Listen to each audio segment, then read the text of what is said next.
जीतेगा भारत, हारेगा corona.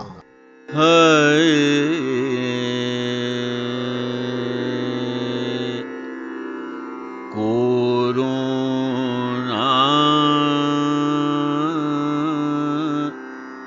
Corona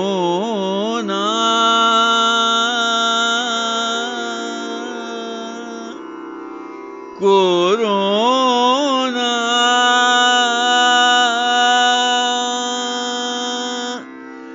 जा जा रे जा कोरोना जा जा रे जा रे जा रे जा कोरोना जा जा रे जा रे जा रे जा कोरोना जा जा रे जा रे जा रे जा। कहाँ से आया कहाँ से आया कहाँ से आया तू दुनिया से जा कोरोना जा जा रे जा रे जा रे जा कोरोना जा जा रे जा रे जा रे जा। प्रस्तुत है कोरोना से संघर्ष पर केंद्रित आकाशवाणी गोरखपुर की ये प्रस्तुति। कहाँ से आया तू दुनिया से जा कोरोना जा जा रे जा रे जा रे जा कोरोना जा जा रे जा रे जा रे जा। श्रोताओं नमस्कार। हारेगा कोरोना, जीतेगा भारत। आज पुनः एक नए अंक के साथ इस कार्यक्रम को लेकर हाजिर हैं। आज हम एक बातचीत आपको सुनवाएंगे हिंदी के वरिष्ठ साहित्यकार डॉक्टर चितरंजन मिश्र से। डॉक्टर चितरंजन मिश्र ने न केवल कोरोना के इस लॉकडाउन के दौरान अपनी साहित्यिक गतिविधियों के विषय में हमें बताया, बल्कि किन पुस्तकों से वो विशेष रूप से प्रभावित हुए और साथ ही साथ उन्होंने सूफी साहित्य के विषय में भी बहुत कुछ बताया है। सूफी साहित्य जिन्हें हम एक तरह से ईश्वर की आराधना का साहित्य मानते हैं और उनमें तमाम वो भावनाएं व्यक्त होती हैं जो मनुष्य को ईश्वर या परम शक्ति के साथ जोड़ता है। इसके अलावा आज के कार्यक्रम में हम नियामत अली और साथियों के गाए लोकगीत भी आपको सुनाएंगे। तो आइए कार्यक्रम को आरंभ करते हैं डॉक्टर चितरंजन मिश्र के साथ इस बातचीत के साथ। इस समय सारी दुनिया में लॉकडाउन को एक तरह से कोरोना से लड़ने का सबसे सशक्त माध्यम बनाकर अपनाया जा रहा है। भारतवर्ष में भी 1 महीने से अधिक समय बीत चुके हैं लॉकडाउन में।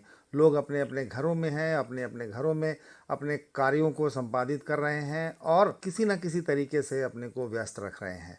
व्यस्त रखने के लिए साहित्य से बेहतर और कोई चीज़ नहीं हो सकती है। साहित्य पढ़ना, साहित्य लिखना, साहित्य सृजन करना, ये बहुत हद तक मनुष्य को ऐसा संबल प्रदान करता है जिसमें उसका अकेलापन दूर हो सकता है। आज इन्हीं मुद्दों पर बातचीत के लिए दीनदयाल उपाध्याय गोरखपुर विश्वविद्यालय के हिंदी विभाग के पूर्व अध्यक्ष और महात्मा गांधी अंतर्राष्ट्रीय हिंदी विश्वविद्यालय के पूर्व प्रतिकुलपति और वर्तमान में साहित्य अकादमी नई दिल्ली के हिंदी परामर्श मंडल के संयोजक प्रोफेसर चितरंजन मिश्र हमारे साथ टेलीफोन लाइन पे हैं। हम उनसे जानेंगे कि उनका लॉकडाउन का ये जो काल है वो किस प्रकार बीत रहा है। सर बहुत बहुत स्वागत है आपका। सर ये लॉकडाउन की त्रासदी तो सभी लोग झेल रहे हैं और सभी को अपने अपने तरीके से व्यस्त रखना है अपने आप को। आप किस प्रकार से इस अवसर को देख रहे हैं सर? इसे आप अवसर मान रहे हैं या कि किसी प्रकार का बंधन? बुनियादी तौर पर तो यह बंधन ही है क्योंकि यह विवशता में हुआ है। जी जी जी जी। कोई इसको करना नहीं चाहता है, कोई घर में रहना नहीं चाहता है, कोई सरकार अपने नागरिकों पर इस तरह की बंदिश सामान्य दशा में लगाना भी नहीं चाहती है। जी जी जी जी। क्योंकि असामान्य परिस्थितियां हैं, एक महामारी से हमको बचना है, इसलिए इस तरह की व्यवस्था की गई है। यह विवश किंतु आवश्यक व्यवस्था है। जी। लॉकडाउन शुरू हुआ तो थोड़ा भयावह लगा, मुश्किल समय लगा कि कैसे कटेगा, लेकिन हम लोगों के लिए हम लोगों की अंतिम शरण स्थली किताब काफी ही होती है। जी जी जी। तो अपनी किताबों को देखा तो तिवारी जी की एक किताब जिसे 4 साल पहले मैंने पढ़ा था, जी जी, डॉक्टर विश्वनाथ तिवारी जी की। विश्वनाथ प्रसाद तिवारी जी की आत्मकथा अस्ति और भवति। जी जी जी। तो अस्ति और भवति को मैंने उठाया और वो विचलित मन, मेरा जो मन विचलित था, एक तो विचलित इस बात से था कि हमारे समाज में एक निरंतर युद्ध की भाषा चल रही है। युद्ध की भाषा जो है वो समाज में उन्माद पैदा करती है और ये युद्ध की भाषा हर स्तर पर चल रही है। जैसे कोरोना से लड़ना है, लड़ना नहीं है, बचना है। जी जी। लेकिन ये भाषा क्या है ना कि भाषा जो है वो एक शब्द बहुत दूर तक वार करता है और आदमी की चित्तवृत्तियों को बहुत दूर तक प्रभावित करता है। इसलिए मैं इस शब्द से बराबर बचता रहता हूँ कि हमको लड़ना है, हमको अदृश्य शत्रु से लड़ना है। ये लड़ाई की भाषा जो है वो सभ्यता विरोधी भाषा है, इसलिए लड़ाई की भाषा में नहीं बात करनी चाहिए। हम लोगों को बचाव की भाषा में बात करनी चाहिए कि हमें इस वायरस से अपना बचाव करना है और बचाव करने के लिए घरों में रहना है। घरों में रहना है तो कुछ करना है, तो हम क्या कर सकते हैं? किताब पढ़ सकते हैं, कुछ लिख सकते हैं। तो तिवारी जी किताब हाथ लगी। जी जी। उस किताब की एक विशेषता उसकी अद्भुत पठनीयता है कि जो मन का विचलन है, भागता है हमारा मन, खास तौर से मैं अपने मन के बारे में आपको बताऊं कि बराबर बाहर भागने के लिए उद्यत रहता है, तन मन दोनों।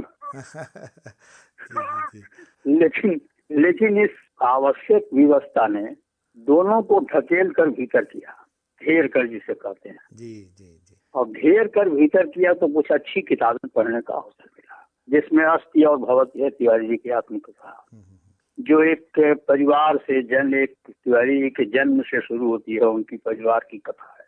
और उन अपने घर परिवार की कथा कहते हुए विश्वनाथ जी की विशेषता है कि वो सारी दुनिया की परिस्थितियों की चर्चा करते हैं, इसलिए वो किताब महत्वपूर्ण है। एक तो उसकी पठनीयता, दूसरे उसकी विश्वसनीयता, तीसरे उसकी व्यापकता।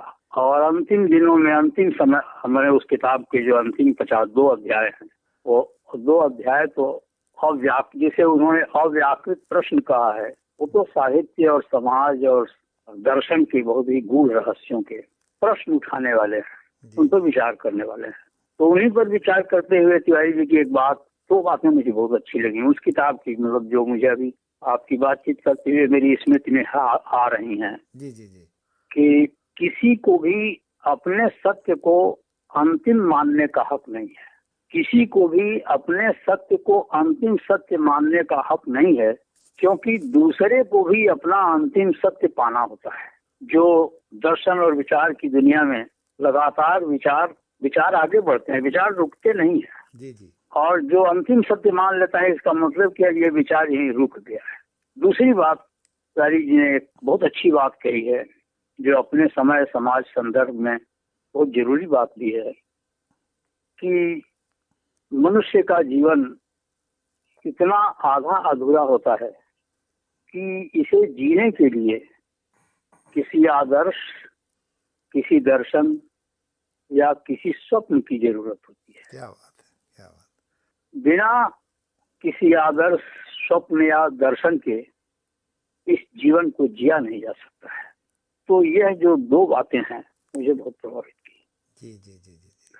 हमारा समय जो है छोटे सपनों का समय है, छोटे आदर्शों का समय बन गया है, और दर्शन की गहराई में न जाकर दर्शन के छिछलेपन को महसूस करने का समय है। यह बात इसलिए मैं कह रहा हूँ कि तिवारी जी किताब पढ़ते हुए मेरे मन में ये बातें पैदा हुई हैं। क्या बात है। दूसरी किताब जो मैंने इस बीच उल्टी पलटी, जो मैंने पढ़ी नहीं थी, बहुत दिनों से आकर पढ़ी हुई थी मेरे पास। जी जी जी। कृष्णा सोबती के साक्षात्कारों का संकलन है। हाँ हाँ। लेखक का जनतंत्र। कृष्णा सोबती को आप जानते हैं, हमारे समय की बहुत मशहूर लेखक कथाकार हैं। जी जी। और उनका अद्भुत योगदान है हिंदी कथा साहित्य को समृद्ध करने में। उनके साक्षात्कारों का संकलन है लेखक का जनतंत्र। तो लेखक के जनतंत्र में उन्होंने जो विचार व्यक्त किए हैं, उसमें लेखकों की एक आचार संहिता की तरह की बातें हैं। क्या बात। कि लेखकों की भी एक स्वनिर्मित आचार संहिता होनी चाहिए। उनको कोई दूसरा आचार संहिता नहीं मिली है उनको, लेकिन उनके भीतर एक अपने विवेक की निर्मित होती है और उस विवेक से संचालित उनकी एक आचार संहिता होनी चाहिए। और उन्होंने एक बहुत ही मार्मिक वाक्य लिखा है, मैं यह बात कहने का हक मैंने जीवन में कमाया है। क्या बात। इसलिए मैं ये बात कह रही हूँ। इस लेखक इस हक को कमाता है। जी जी बिल्कुल। और बिना इस हक को कमाए उसकी कोई बात विश्वसनीय नहीं होती है। उसी में उन्होंने एक कड़ी बात भी कही है लेखकों के लिए, जो मुझे अच्छी लगी। कुछ दूसरे लोगों को दूसरी बातें अच्छी लगेंगी। हाँ। अच्छी लगने का कोई एक ही पैमाना नहीं होता है, अच्छा लगने का कोई एक ही पैमाना नहीं होता है। जी जी जी। तो दूसरे लोगों को दूसरी बात अच्छी लग सकती है, पर ये बात उन्होंने प्रकारांतर से कई बार अपने इंटरव्यू में कहा है। हाँ। कुछ विदेशियों ने भी इंटरव्यू लिया है, रणवीर रांगा ने उनका इंटरव्यू लिया है। जी जी। कई अनामिका जो हमारे समय की प्रख्यात कवित्री हैं उन्होंने उनका इंटरव्यू लिया है। उन्होंने कहा है कि लेखक को सत्ता के चमकते गलियारे से बचना चाहिए, क्योंकि यह चकाचौंध उसे आधा कर देती है। जी जी जी बिल्कुल। और इस चकाचौंध में अगर वो शामिल हो गया तो वो आधा से ज्यादा खर्च हो जाता है और इसकी अवधि बहुत थोड़ी होती है। वह सत्ता की मलाई भी नहीं चाट सकता है जी। उस मलाई की खुरचन भी कुछ दिनों के लिए ही उसके हाथ आती है। जी। तो इस खुरचन के लिए इतना बड़ा बलिदान लेखकों को नहीं करना चाहिए। सर एक छोटा सा व्यवधान आपको देंगे, क्या कहेंगे सर जब आप श्रीकांत वर्मा जी की बात करें, अगर राजनीति में वो इस तरह से पड़े। हाँ, राजनीति में पड़े। जी जी। राजनीति में गए, सत्ता की चकाचौंध में गए, वो राजनीति में रहे वो, लेकिन अपने लेखन को उन्होंने राजनीति से अलग रखा। क्या बात है। एक लेखक के रूप में मगध उनकी कविताओं का शीर्षक है जी। उसमें उनके उसी राजनीति के अनुभव है। जी जी जी जी जी अद्भुत। तभी वो कहते हैं कि कौशल टिक नहीं सकता, क्योंकि कौशल में विचारों की कमी है। क्या बात। ये जो विचारों की कमी का अनुभव उनको हुआ, वहाँ जाकर ही हुआ ना। ये विचारों की कमी का मामला नहीं है सिर्फ, जी जी, विचारों की उपेक्षा का मामला भी है। बिल्कुल। जब वो ये कह रहे हैं तो एक लेखक अपने वैचारिकी को रखेगा सत्ता के पास, अगर वो सत्ता के निकट होगा। जी जी जी। और जेन्युइन लेखक होगा तो समझौता करके नहीं रखेगा, अपनी बात रखेगा। जी जी जी।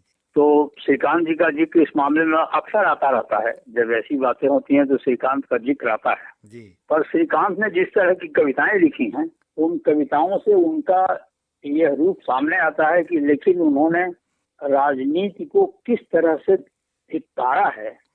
जब वो कहते हैं कि मैं हूँ लेकिन मैं कुछ नहीं कर सकता, सब करते हैं अरुण इत्यादि, वे ही करता है, वे ही भरता है अरुण इत्यादि। जी जी जी। बाकायदा नाम लेकर लिखते हैं।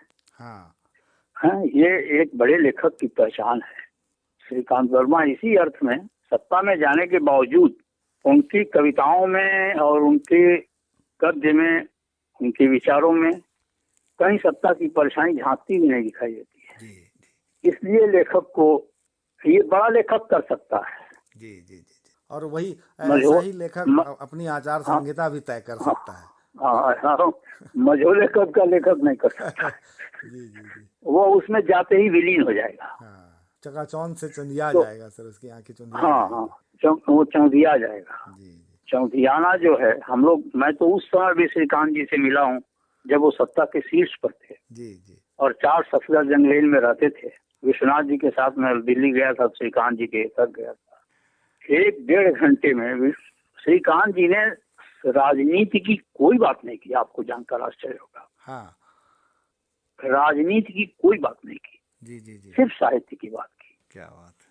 तो यह जो बड़े लेखक की विशेषता है, यानी सर कह सकते हैं कि वो कर्मणा भले ही राजनीतिज्ञ हो गए, लेकिन वैचारिक रूप से वो साहित्यकार ही रहे। वो राजनीतिज्ञ उस रूप में थे भी नहीं, राजनीति के साथ थे। जी जी जी। राजनीति के साथ थे। कांग्रेस पार्टी का कुछ जो लिखने पढ़ने का काम था, उसके एक तरह से वो हेड ऑफ डिपार्टमेंट थे। जी जी जी। तो ये 2 किताबों जिनकी चर्चा मैंने आपसे की, ये बहुत अच्छी इस मामले में रही कि उन्होंने मेरी बेचैनियों को, मेरे मन में जो सन्नाटे का आतंक था, सड़क पर सन्नाटा, रेल पटरियों पर सन्नाटा, घर के बाहर सन्नाटा, मोहल्ले में सन्नाटा। इस सन्नाटे के आतंक में मन जिस तरह से विचलित होता है, इन किताबों ने उस मन को ताकत श्रोताओं, दी। ये बातचीत जारी रहेगी, लेकिन उससे पहले आइए सुनते हैं ये लोकगीत। कलाकार हैं नियामत अली और साथी।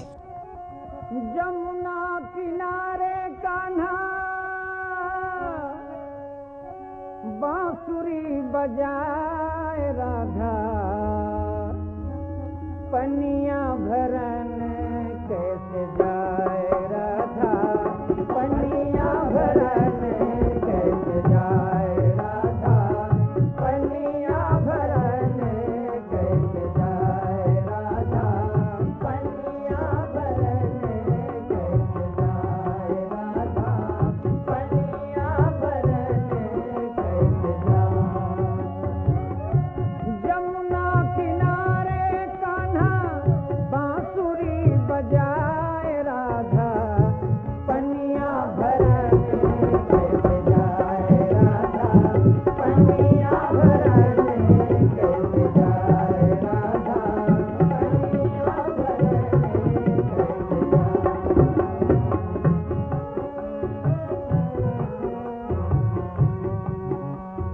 पनघट पर जाए कैसे गुजरिया, सांझ पहर और सूनी डगरिया, पनघट पर जाए कैसे गुजरिया, सांझ पहर और सूनी डगरिया, लपट झपट मोरी बहिया मरोरे जी, बहिया मरोरे जी, अजी हो जी बहिया मरोरे जी।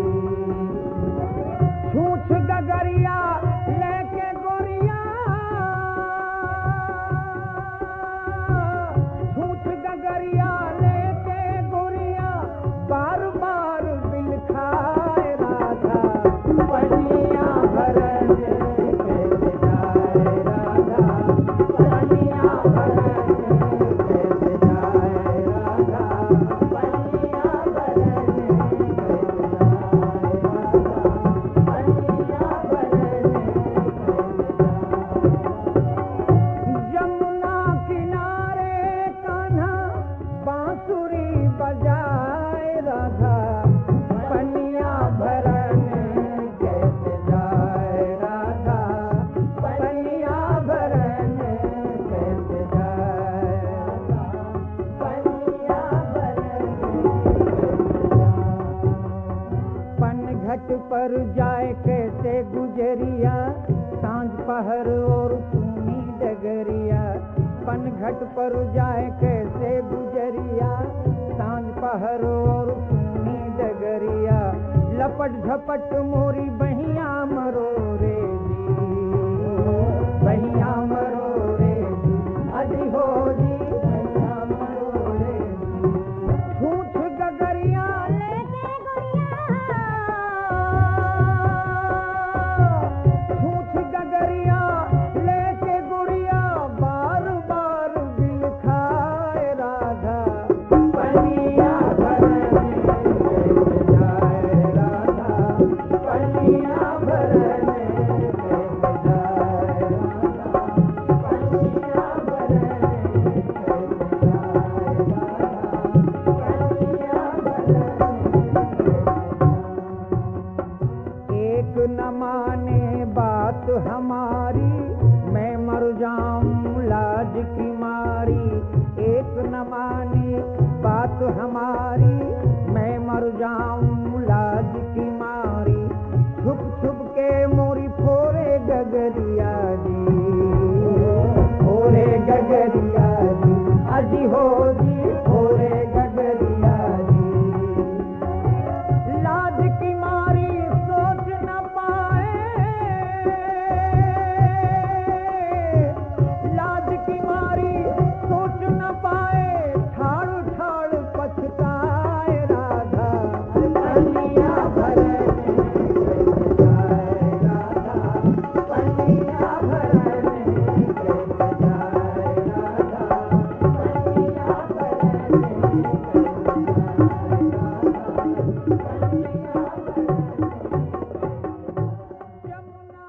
नियामत अली और साथियों की आवाज में इस लोकगीत के पश्चात आइए सुनते हैं डॉक्टर चितरंजन मिश्र से बातचीत का शेष भाग। सर, हम लोगों की जो बातचीत हो रही है ये इतने गूढ़ बातें आपने बताई, आचार संहिता की बात कर रहे हैं, साहित्य के वास्तविक अर्थों को आप सामने रख रहे हैं, साहित्य और दर्शन के संबंधों को आप सामने रख रहे हैं। तो सर, मुझे लगता है कि इस लॉकडाउन की अवधि में आपकी लेखनी से भी कुछ सामने आना चाहिए सर। क्या कुछ योजना है सर कि जो इस तरह के अब ये सब बातें जो मन में आई हैं जी, इधर मैंने कुछ सूफी साहित्य का भी अध्ययन किया है। हाँ हाँ हाँ, इसलिए कि ये तबलीगी जमात और ये जो टेलीविजन पर जो छलात्कारी बहसें हुई हैं, जिसमें बहस कम छल ज्यादा होता है, जी जी, तो उसको देखकर मुझे कुछ, हम लोग साहित्य में ही पढ़ सकते हैं, तो मैंने सूफी साहित्य पढ़ा, जी सूफियों की उदारता से प्रभावित हुआ और सूफियों ने कैसे हिंदू मुस्लिम एकता का मार्ग प्रशस्त किया है, जी जी जी, कैसे उन्होंने उसी ब्रह्म की चर्चा की है जिस ब्रह्म को हम लोग मानते हैं, जो शाश्वत है, जो मलिक मोहम्मद जायसी हैं, जी जी, शीर्ष कवि हैं। और मुझे एक आश्चर्यजनक बात लगी, जिस बात का अभी तक मुझे कहीं उल्लेख नहीं मिला है, स्त्रीवादियों ने भी जिसका उल्लेख नहीं किया, हाँ हाँ, स्त्री चिंतकों ने भी जिसका उल्लेख नहीं किया, कि सूफी साधना और खास तौर से मलिक मोहम्मद जायसी की कविता ईश्वर के पुरुष रूप को नकारती है और ईश्वर के स्त्री रूप को सामने ले आती है। क्या बात, ये एक बहुत बड़ी बात है। जी जी जी जी, हमारे ब्रह्म का स्वरूप पुरुष का स्वरूप है, जी, लेकिन जायसी का जो परम ब्रह्म है वो तो पद्मावती है। हाँ हाँ हाँ, पद्मावती है जायसी का परम ब्रह्म, और पद्मावती के तेज की चर्चा करते हैं तो वही तेज है जो कबीर के ब्रह्म का तेज है। जी, तो अब इस बात को मैंने नोट किया है। जी जी। सर, अगर आपने सूफी साहित्य की बात की, जो आपने बताया कि जो स्त्रीत्व को वो ज्यादा हाँ हाँ, तवज्जो देते हैं, फिर सर क्या उसमें वो दिखाई पड़ता है जो स्त्री के जो स्त्रियोचित गुण हैं, जैसे करुणा है, ममत्व है, दया है, क्या इन पे ज्यादा जोर है इस साहित्य में, या कि उसकी सुदृढ़ता, दृढ़ संकल्प की बात है सर, या जो पद्मावती में जो दिखाई पड़ता है, उसके जो छत्राणी का जो रूप एक दिखाई पड़ता है, क्या वो चीज ज्यादा हावी है सर, या कि उसके जो कारुणिक जो प्रसंग है वो किसको आप ज्यादा? कारुणिक प्रसंग, अंततः तो कारुणिक प्रसंग ही हावी है। हाँ हाँ हाँ, क्योंकि वो तो करुणा का ही महाकाव्य है जी, और करुणा से ही खत्म होता है जब वो उठाता है एक मुट्ठी राख।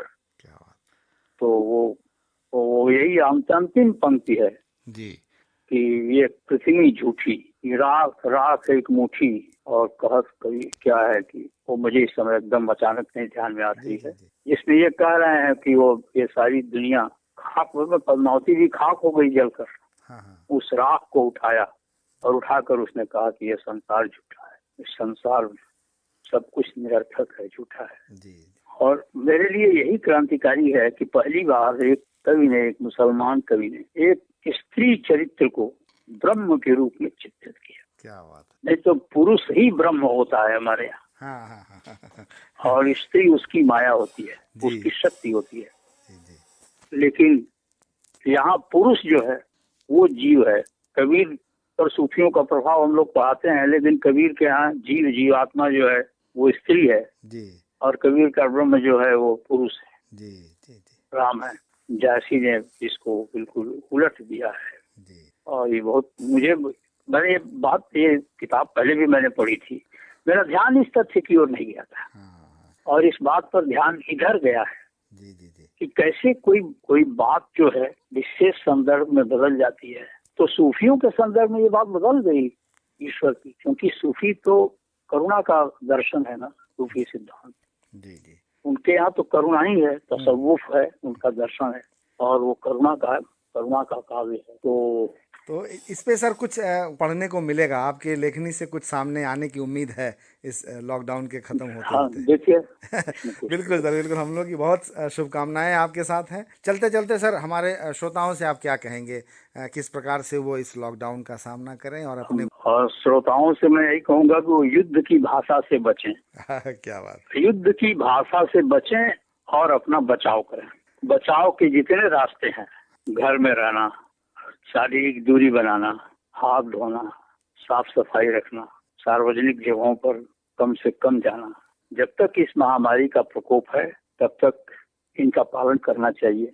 ये अपने हित में भी है, परिवार के हित में भी है, देश के हित में भी है, दुनिया के हित में भी है। बहुत अच्छी बात। जी। आप ये बात अगर आम आदमी इनको पालन करे तो न केवल बौद्धिक रूप से अपने को मजबूत समझेगा, मजबूत महसूस करेगा और बीमारी से तो लड़ ही लेगा। आपने अपना बहुमूल्य समय दिया, आपको बहुत बहुत धन्यवाद। ये थे प्रसिद्ध साहित्यकार डॉक्टर चितरंजन मिश्र, जो हमारे साथ टेलीफोन लाइन पर बातचीत कर रहे थे। आइए अब सुनते हैं नियामत अली और साथियों की आवाज में ये लोकगीत।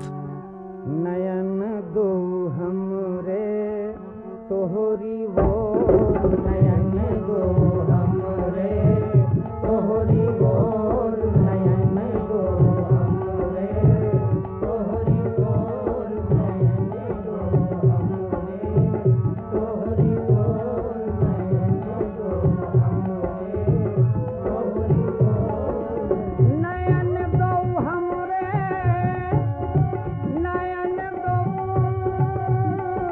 हमरे, नयन दो हमरे तोहरी ओर, नयन दो हमरे तोहरी ओर, नयन दो हमरे तोहरी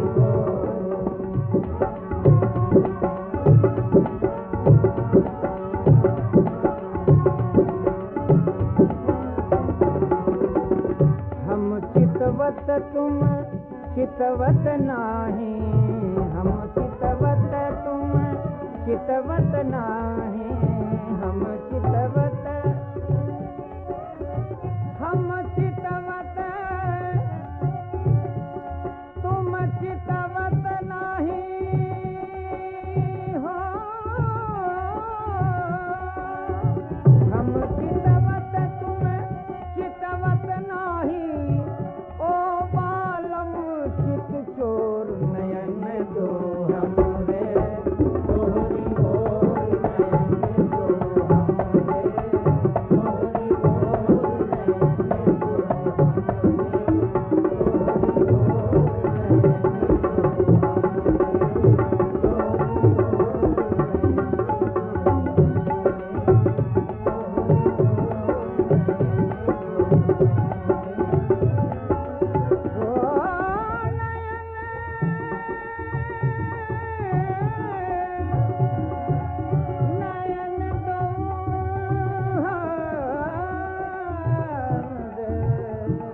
नयन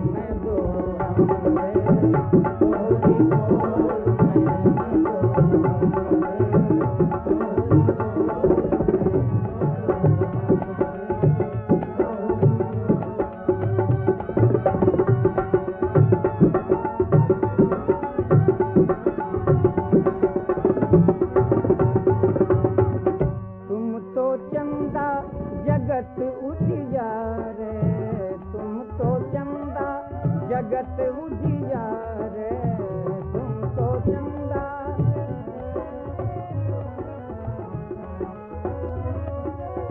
अब तुम तो चंदा,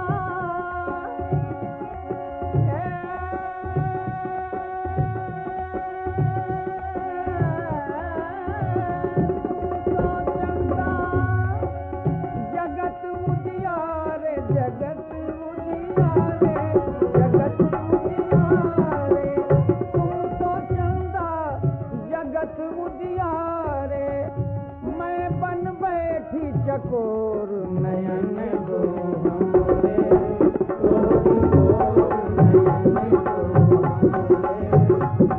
तोहरी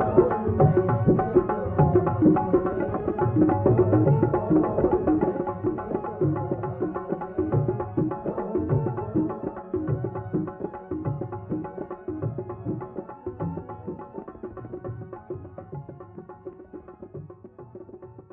इसी के साथ हारेगा कोरोना जीतेगा भारत का ये अंक यहीं संपन्न होता है। कल पुनः एक नए अंक के साथ हम हाजिर होंगे। तब तक के लिए ब्रजेंद्र नारायण को अनुमति दें। नमस्कार। कोरोना जा जा रे जा रे जा रे जा, कोरोना जा जा रे जा रे जा रे जा।